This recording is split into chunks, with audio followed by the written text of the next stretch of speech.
Bonjour à tous et bienvenue dans cette nouvelle vidéo d'analyse sur les crypto-monnaies. Alors aujourd'hui, on est sur la dernière semaine de l'année, donc on va en profiter pour faire un petit point sur ce qu'il s'est finalement passé sur les cryptos sur cette année 2021. Juste avant, on va commencer comme à notre habitude avec l'analyse du Bitcoin en unité de temps weekly. Alors sur l'unité de temps weekly, vous le voyez, il ne se passe finalement encore une fois pas grand chose depuis quelques semaines déjà. Si on zoome un petit peu sur les 4 dernières semaines sur le mois de décembre, on n'a quasiment rien eu sur le Bitcoin, on a eu une petite baisse, mais dans l'ensemble, finalement ce qui s'est passé sur ce mois de décembre reflète assez bien ce qu'il s'est passé tout au long de l'année 2021, c'est-à-dire une année où la tendance était plutôt neutre, en tout cas la tendance dominante. On avait commencé sur les chapeaux de roue l'année 2021 avec un très bon premier trimestre. La plupart des crypto-monnaies avaient pris pas mal de valeur. Deuxième trimestre, c'était plutôt un trimestre de correction, en particulier sur le mois de mai. Et depuis le troisième et le quatrième trimestre, on a eu un range sur l'ensemble des crypto-monnaies. Alors évidemment, il y a eu quelques écosystèmes par-ci, par-là qui ont pas mal pumpé. On pense par exemple à Solana, à Terra, Avalanche, etc., etc. Mais dans l'ensemble, voilà, on a pris un petit peu de valeur à un endroit pour en reperdre à un autre. Et dans l'ensemble, le marché des crypto-monnaies, il a consolidé. On le voit ici très clairement avec le prix du Bitcoin. Si on prend le prix du Bitcoin ici aux alentours du 4 janvier, eh bien, il était vers les 38 000 $. Actuellement, le Bitcoin est vers 47 000. Donc, c'est absolument ridicule comme hausse par rapport à ce qui nous a habitués et surtout par rapport à sa volatilité historique. On voit finalement qu'en l'espace d'un an, gagner aussi peu de pourcentage, c'est extrêmement faible. Alors évidemment, entre-temps, le Bitcoin est monté à plus de 60 000. Il est redescendu légèrement en dessous des 30 000. Mais vous le voyez, il est monté, descendu, remonté, redescendu. Donc on était sur un marché qui est totalement neutre. Évidemment, ça c'est le Bitcoin. C'est le cas de la plupart des crypto-monnaies. Mais il y en a d'autres qui ont perdu plus de 90% de leur valeur et d'autres qui sont actuellement très très proches de leur ATH. Donc voilà, par rapport à ce marché-là, en fonction des crypto-monnaies qu'on a dans notre portefeuille, et bien d'une personne à l'autre, on n'a pas du tout fait la même performance. Une personne qui avait par exemple en début d'année du Solana, du Avalanche, du Luna, etc., a fait une performance bien meilleure qu'une personne qui avait par exemple des crypto-monnaies qui ont perdu beaucoup de valeur sans forcément en citer parce qu'il y en a beaucoup. Donc ce marché, il est, vous le constatez, très difficile. Évidemment, il faut essayer d'aller se focaliser sur les crypto-monnaies les plus intéressantes, les plus capitalisées, les Layer 1, le Bitcoin, l'Ether, Luna, Avalanche, Solana, etc., etc. C'est évidemment moins risqué que d'aller sur des projets en particulier sur un écosystème, que ce soit un protocole de yield farming, index, etc., etc. À ce titre, je vais justement, dès le mois de janvier, normalement, reprendre les lives que j'avais pu faire tout au long de l'année 2018 et 2019. Évidemment, la pause a été longue. Je vais reprendre, en tout cas, essayer de reprendre ça pour l'année 2022 et répondre à toutes vos questions, que ce soit par rapport à la DeFi ou les crypto-monnaies de manière générale. Donc, par rapport à l'analyse du Bitcoin, je vous disais qu'on était sur un marché qui est très neutre sur l'ensemble de l'année 2021. Vous le voyez. Alors, actuellement, le prix du Bitcoin, il est vers les 47 000 $. Je vous redis finalement la même analyse que j'ai pu vous dire ces dernières semaines, c'est qu'on est sur des bons niveaux pour accumuler. Évidemment, le Bitcoin peut toujours baisser, tout comme il peut monter, mais à un moment donné, il faut aussi prendre un parti. Le parti de savoir si le Bitcoin est actuellement surévalué ou sous-évalué. Et actuellement, on est plutôt sur des zones d'achat plutôt que des zones de vente. Alors pour ça, je vais ajouter tout simplement des indicateurs, ceux que vous avez l'habitude de voir. Le premier, c'est l'indicateur de régression. On le voit ici avec une droite en rouge qui sert de résistance, une droite en vert qui sert de support. Le prix du Bitcoin, vous le voyez, évolue depuis sa création à l'intérieur de ce canal. Tantôt il va chercher la bande haute, tantôt la bande basse. Eh bien, si on zoome, vous le voyez, la courbe moyenne, la courbe blanche, eh bien, donne une sorte de valeur juste pour le prix du Bitcoin et elle ne fait que monter de semaine en semaine. Et actuellement, vous le voyez, la juste valeur, la valeur que le Bitcoin devrait avoir en se basant sur son historique passé se situe actuellement vers les 61 000 $. Le Bitcoin est actuellement à 47 000 et quelques. Donc clairement, on est bien en dessous de sa juste valeur. On était déjà depuis quelques semaines en dessous de sa juste valeur, mais avec une petite différence. Par exemple, le Bitcoin était à 45 000 quand sa juste valeur, sa fair value, était aux alentours des 48 000, 49 000 $. Actuellement, clairement, le gap, il s'est creusé. Il s'est creusé dans l'autre sens, on va dire, dans le sens des acheteurs, parce qu'on a un bottom potentiel vers les 25 000 $, un top potentiel actuel à 152 000 $. Évidemment, plus le temps va passer, plus le top va monter et on peut estimer un top maintenant aux alentours des 200 000 $, ce qui n'était pas le cas il y a un an. Il y a un an, on pouvait viser un top à 120 000, 130 000 $. Souvenez-vous, lorsqu'on était sur cette hausse-là, eh bien, il n'y avait pas beaucoup de distance pour aller chercher cette borne rouge, légèrement au-dessus des 100 000 $. Depuis, le prix du Bitcoin, il a fait que ranger, vous le voyez. Donc ça a permis à cette droite rouge de remonter et donc d'aller viser des niveaux beaucoup plus élevés. Maintenant, viser un niveau vers les 200 000 $ pour un top de Bitcoin n'est absolument pas aberrant. Donc vous voyez qu'en termes de baisse, on peut perdre, on va dire 50%. On va arrondir, le Bitcoin est à peu près à 50 000, on descend à 25 000, ça fait 50%. Par contre, du côté haussier, on peut faire un x4. Donc vous voyez bien que le risk-reward est extrêmement intéressant, il est supérieur à 4. Si on prend les données actuelles, vous voyez le risk-reward est à peu près de 4,5. Donc on est en dessous de la juste valeur du prix du Bitcoin. On voit qu'on a une compression qui date d'un an. Maintenant, il s'agit de se demander est-ce que le Bitcoin va prendre en valeur en 2022 ou perdre en valeur. Évidemment, moi je suis clairement bullish. Je pense vraiment que le Bitcoin va prendre de la valeur. Pourquoi? Parce qu'on consolide depuis quasiment un an au sein d'un triangle rectangle qui est haussier. On vient d'une tendance qui est haussière. Donc logiquement, en termes de probabilité, on est censé casser cette résistance par le haut et aller chercher de nouveaux ATH durant l'année 2022. Évidemment, on peut rajouter d'autres indicateurs pour voir si on a quelque chose qui va dans l'autre sens ou pas. Alors on peut commencer par rajouter le stock to flow. Ce fameux indicateur, vous commencez à bien connaître maintenant, c'est une ligne jaune. Le prix du Bitcoin, vous le voyez, suite à chaque halving, il rattrape la droite du stock to flow et la dépasse. Il l'a fait en 2012, 2016 et 2020. Et regardez, depuis le halving de 2020, le stock to flow est bien monté. Le prix du Bitcoin essaye de rattraper la droite, mais à cause de cette année de tendance neutre, a pas mal ralenti. Donc, logiquement, encore une fois, on se base sur des données passées. Et bien, logiquement, l'idée, c'est d'aller dépasser cette droite jaune qui actuellement est vers les 120 000 $, d'aller dépasser cette droite, de faire un excès vers les 200 000 $. C'est complètement quelque chose de cohérent. Durant l'année 2022, a priori, ça serait plutôt sur le deuxième semestre 2022.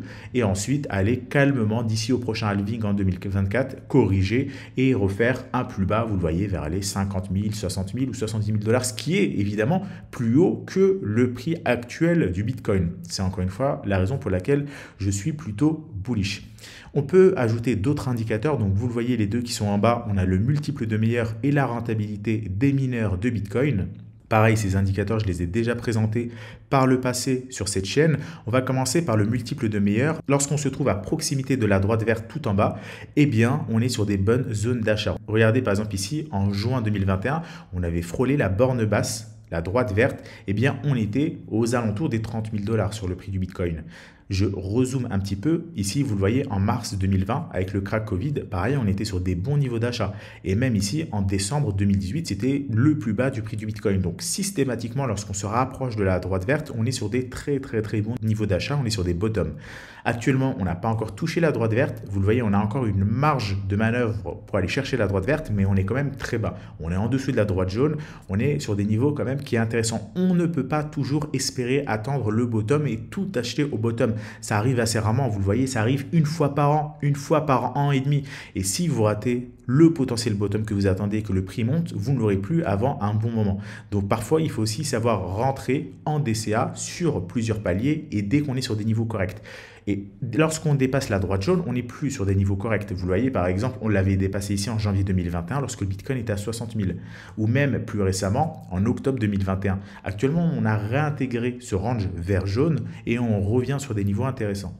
On peut également prendre l'autre indicateur, rentabilité des mineurs de Bitcoin, savoir à quel moment les mineurs sont rentables ou pas.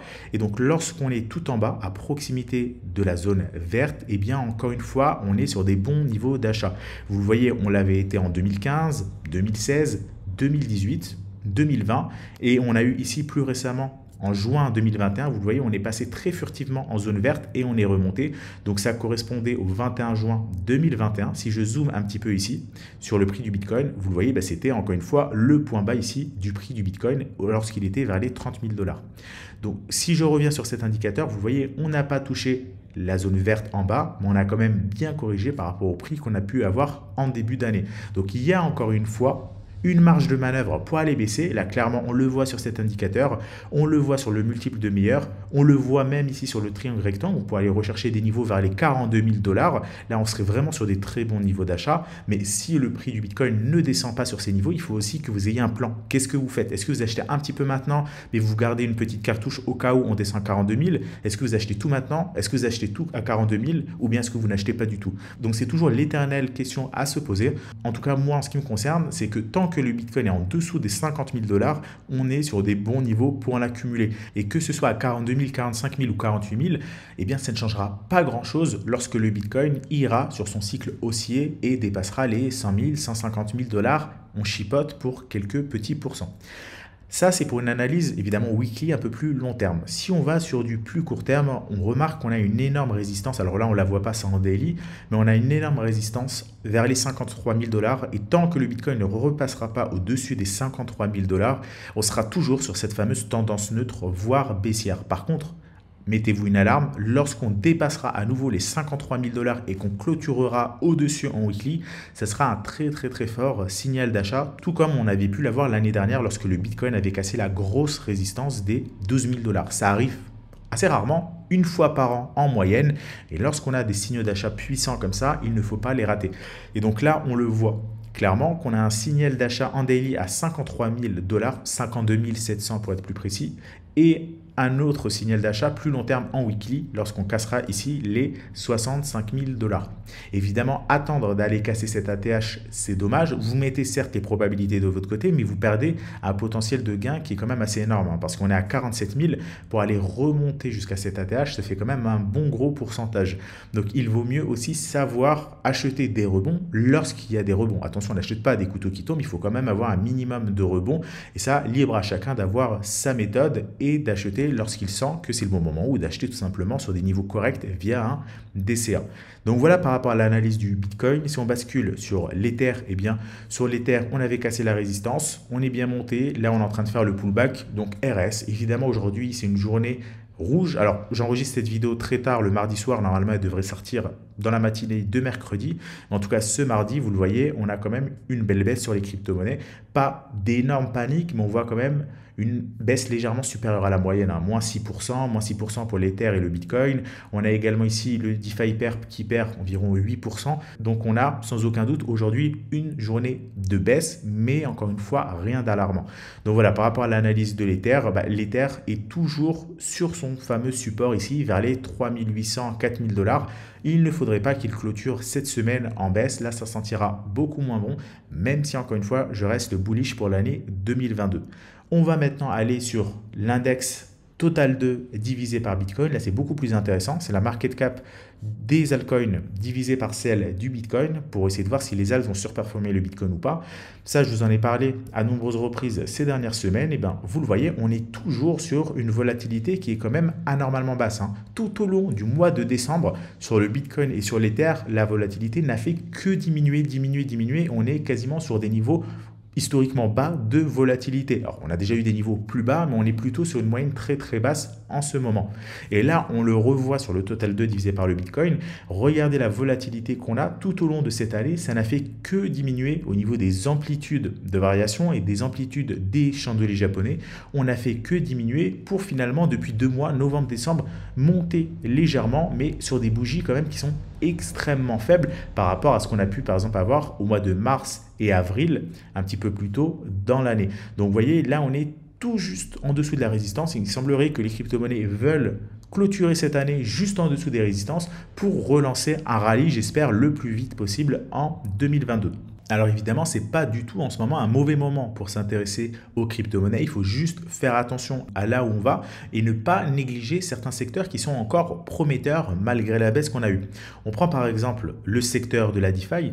C'est clairement un secteur qui a pas mal morflé cette année. Il a subi une belle hausse en fin d'année dernière. Regardez, octobre, novembre, décembre, janvier, février. Et hop là, depuis la baisse qu'on a eue dès le début du deuxième trimestre, il s'est quasiment rien passé. On a eu une belle baisse sur le deuxième trimestre. reste. On est remonté un petit peu sur le troisième, on a rebaissé sur le quatrième, mais dans l'ensemble de l'année, depuis, vous le voyez si je mets mon curseur ici, sur la semaine du 18 janvier, donc quasiment un an, depuis un an, on n'a pas fait grand-chose. On est monté, on est descendu, on est monté, on est redescendu.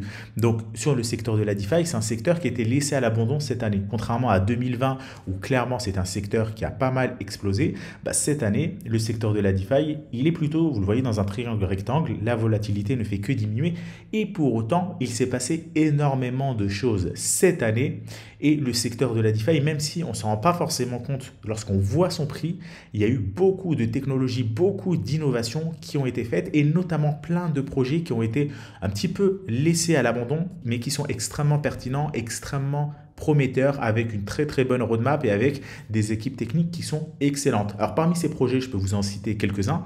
On a par exemple Aave qui est un excellent projet. Alors lorsqu'on voit le prix du token, évidemment, on prend un petit peu peur. On voit que finalement, depuis le début de l'année, ça fait que baisser. Et pourtant, c'est un protocole qui est extrêmement intéressant, qui est le protocole le plus utilisé en lending. C'est un protocole qui a réussi à aller sur d'autres blockchains cette année et qui va également étendre ça en 2022. Donc un protocole aussi qui est extrêmement fiable, sécurisé, audité. Et pour autant, lorsqu'on voit le prix du token, on a l'impression que ça a été un petit peu délaissé. Si on regarde par exemple par rapport à son ATH, on a perdu à peu près 76%. C'est assez énorme. Un autre protocole de ce type-là, c'est Uniswap, le jeton Uni. Pareil, une très très bonne équipe, protocole extrêmement intéressant qui a subi plein de forks sur tout un tas de réseaux, mais qui est encore extrêmement intéressant et qui est très prometteur. Et lorsqu'on regarde le prix du token, là aussi, ça a été laissé à l'abandon. Et là, on voit par rapport au plus bas, pareil, un peu plus de moins 70% de baisse. Donc tous ces protocoles-là, lorsqu'on regarde le prix, on se dit finalement, c'est pas intéressant. Mais par rapport à quelqu'un qui a acheté ces protocoles il y a un an, aujourd'hui, il n'a pas gagné grand-chose. Si vous regardez le prix, par exemple, de Uni il y a un an, aux alentours de janvier, 18 janvier, on a pris un petit peu de pourcentage, mais c'est pas énorme par rapport à ce qu'on peut faire d'autres crypto-monnaies. Donc quelqu'un qui a investi dans les cryptos il y a un an ou aujourd'hui, ça ne change pas énormément de choses. Évidemment, quelqu'un qui a investi il y a un an a plus d'expérience, a appris plus de choses, etc., etc. Mais dans l'ensemble, par rapport à son portefeuille, il n'y a pas non plus un gap énorme sur ces projets-là. Alors évidemment, quelqu'un, encore une fois, qui a investi sur Avalanche, sur Luna, sur Solana, c'est clairement différent. Mais sur ces projets-là, en particulier ceux de la DeFi, je vous ai montré tout à l'heure l'indice DeFi Perp, eh bien, il n'y a pas eu une hausse fulgurante. Il y a eu une stagnation dans l'ensemble. On est monté, certes, on est un petit peu monté, mais on n'a pas eu une énorme croissance. Alors, on peut également regarder le secteur des alts de manière générale. Ici, le alt perp, on va juste rajouter les bandes de Bollinger. Et ici, pareil, on voit aussi une consolidation. L'année 2021 a été une année qui était plutôt morose, malheureusement, sur les crypto-monnaies. Donc là, regardez, je mets mon curseur aux alentours du mois de février. On est monté, descendu, remonté. Et là, on est au milieu du range. On est en train de ranger, on est pile au milieu, on a malgré tout une moyenne mobile 50 qui pour l'instant soutient le prix, des bandes de Bollinger, le prix rebondit plusieurs fois sur la borne basse des bandes de Bollinger, ici et ici. Donc là aussi, il ne s'est pas passé grand-chose sur les alts. De manière générale, on a stagné, mais on est encore une fois sur des très bons niveaux, selon moi, pour accumuler. Regardez, on est à proximité de la MM50, de la borne basse des bandes de Bollinger. Et il faut, s'il y a vraiment une bonne résolution pour ceux qui n'ont pas encore investi dans les cryptos durant l'année 2022, c'est de avoir comme résolution justement d'investir dans les cryptos. Investissez que de l'argent que vous êtes prêt à perdre intelligemment, faites vos propres recherches, évidemment, et essayez de le faire intelligemment. N'allez pas mettre tout votre patrimoine dedans. Mais on est, en fonction des crypto-monnaies et du secteur, sur des bons niveaux. Alors évidemment, si on va sur le secteur des NFT, là, on prend déjà beaucoup plus de risques parce que les NFT ont subi une croissance énorme cette année par rapport à la DeFi. 2020, c'était plutôt l'année de la DeFi. 2021, c'est plutôt l'année des NFT, Metaverse, etc., etc. Donc évidemment, lorsqu'on va s'exposer sur le secteur des NFT, on prendra mécaniquement a priori plus de risques que lorsqu'on va sur la DeFi, parce que les NFT ont pris beaucoup de valeur, parfois, même sur la plupart des projets, pas forcément justifiés, alors que la DeFi a pas mal consolidé, alors que les projets ont pas mal avancé en termes de technologie. Donc, je ne vais pas revenir sur tout ce qui s'est passé cette année sur les crypto-monnaies. Je pourrais le faire à l'issue d'un prochain live pour essayer d'en discuter avec vous. Mais retenez bien que les crypto-monnaies, ce n'est pas la fin, même si beaucoup ont stagné. C'est lorsque tout le monde a peur, souvent des bons moments pour s'y intéresser. Regardez, aujourd'hui, on a des baisses de moins 9%, moins 8%, moins 7%. Et c'est peut-être des bons moments pour s'y intéresser. Donc voilà par rapport à ce que je voulais vous dire aujourd'hui. On a vu l'analyse du Bitcoin, de l'Ether et un petit peu de manière générale des crypto-monnaies. On va juste pour conclure cette vidéo d'analyse aller sur certaines crypto-monnaies en particulier. On peut prendre donc Avax parce que je l'ai cité plusieurs fois. Regardez, quelqu'un qui a investi sur Avax aurait pu pas mal gagner cette année. On est quasiment sur un ATH, hein. Vous le voyez, on est clairement sur pas du tout une consolidation, contrairement à tout ce que j'ai pu vous montrer jusqu'à présent. On peut également prendre par exemple le Solana, si on regarde finalement sur l'ensemble de l'année, on est sur la suite de ce qu'on a eu en 2020. On est en tendance haussière, on monte, on corrige, on monte, on recorrige, on monte. Et là, depuis le mois de septembre, on ne fait que consolider à proximité de la TH. Donc clairement, c'était intéressant. Et enfin, on peut prendre aussi le Luna. Le Luna, là aussi, a pris énormément de valeur, a corrigé et en ce moment reprend beaucoup de valeur. Donc vous le voyez, ça aussi, c'est très important de savoir dans quelle crypto-monnaie vous investissez et avoir un portefeuille vraiment qui va dans les bonnes cryptos et non pas tout ce qu'on entend forcément sur les réseaux sociaux, ou même aller sur des projets qui sont à l'intérieur, par exemple des DEX, des protocoles de yield farming, etc., les NFT, mais plutôt se concentrer sur les Layer 1. En tout cas, sur l'année 2021, c'est les Layer 1 qui étaient les plus intéressants. C'est les premières couches qui étaient les plus intéressantes en termes d'investissement. Peut-être que ça changera en 2022, peut-être qu'en 2022, ça sera à nouveau la DeFi, peut-être que ça sera les NFT, mais il s'agit vraiment de suivre tout ça parce que les cryptos, ça va très vite. Mais si on fait l'effort d'essayer de s'intéresser à la technologie, de suivre ce qui se passe au niveau de l'actualité, normalement, on devrait sans trop de problèmes s'exposer aux secteurs qui sont les plus prometteurs et aux crypto-monnaies qui sont les plus prometteuses. Donc voilà par rapport à cette vidéo d'analyse un petit peu plus longue que d'habitude. J'espère qu'elle vous a intéressé. N'oubliez pas de laisser un like sous la vidéo. Si vous avez des remarques ou des questions, vous pouvez les laisser dans l'espace commentaire. Moi, comme je vous l'ai dit, je vais reprendre a priori les lives durant l'année 2022, normalement à partir de la 3e semaine de janvier, mais on va voir d'ici là au cas où je peux ou pas. Mais a priori, à partir de la 3e semaine de janvier, je vais essayer de faire des lives régulièrement chaque semaine pour répondre à vos questions et vous donner mon avis sur ce qu'il pourrait se passer durant la suite de l'année 2022, bien évidemment. Je vous souhaite à tous une excellente journée ou une excellente soirée et on se retrouve dès la semaine prochaine pour une nouvelle vidéo d'analyse. Très très bonne journée à tous et à bientôt.